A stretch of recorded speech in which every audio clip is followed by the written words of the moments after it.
I've been programming for 2 to 3 months now. I've made a couple of mistakes as a beginner and I'm gonna show you what I learned from them. So let's go.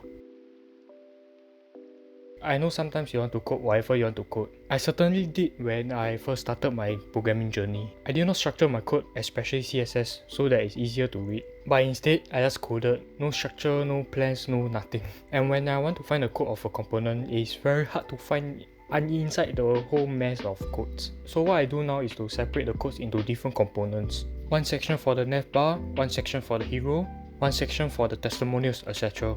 Then for each section or component, I go in the left, right, up, down direction. I first code the left of the component, then the right, then up, then down. It's easier to find the code of the component this way. And at each section of the code, I included the responsiveness inside, instead of putting all the responsiveness of all the components at the end of the code. Therefore, at the end of the day, all the codes of the same component will be at the same section, which also gives me a huge benefit. When in the future you want to create a component that is similar or the same as the previous project that you did, you can just copy paste from the previous project to the current one. Because the previous project you have already separated it, so it's easier to just copy paste one component and paste it inside the current one. I know that you think that you need to complete the whole YouTube course, probably. And I know that you think that you need to follow along the code of the YouTube video to understand what's going on, probably. And guess what? Both have a huge flaw inside them. When I myself do both of these ways, guess what happens? I forgot everything after that. So I have to rewatch the whole tutorial again. I'm not saying tutorials are bad, it's not, so let me explain. Let's say you want to learn backend, and these are what you don't know about backend. If you didn't look through the tutorials, you don't know what's in the world of backend. Everything seems black and unknown. But when you look through the tutorials, the darkness starts to lighten up, and you can look into what's in the world of backend. It won't get totally clear though, it only will through practice and failure. But now, there's a difference. When you forgot both of these things, for the dark one, you don't know what you don't know. But for the light one, at least you know what you don't know. So the point of tutorials is for you to have the ability to know what you don't know, which is way better than not knowing what you don't know and get stuck. So these are how I view tutorials.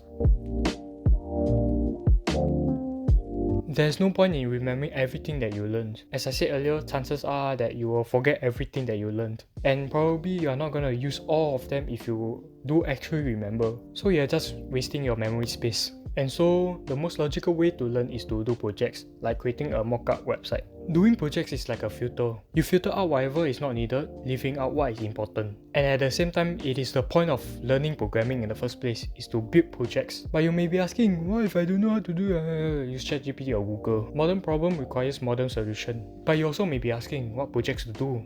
You can just ask ChatGPT to come up with one. If you don't like it, ask it to come up with another one. This ties well to the previous mistake, not practicing what you just learned. Let me explain in my own terms on why I think that practicing works so well. Learning things, in this case programming, is a process of offsetting the natural process of forgetting the information. What's the best way to do it? It's through testing. Why testing? Testing has an aspect of error, or getting things wrong. When you get a question wrong, it cues your nervous system to lock in the correct answer, which thus allowing you to remember longer. Same is true for practicing code. Practicing is kinda like testing. There's a chance of getting an error or getting things wrong. When your code doesn't work as expected, it is an error. When you do not know how to do a certain aspect of the code, it is also an error. Then when you find out the correct code, it will lock it in for longer. So all in all, just practice.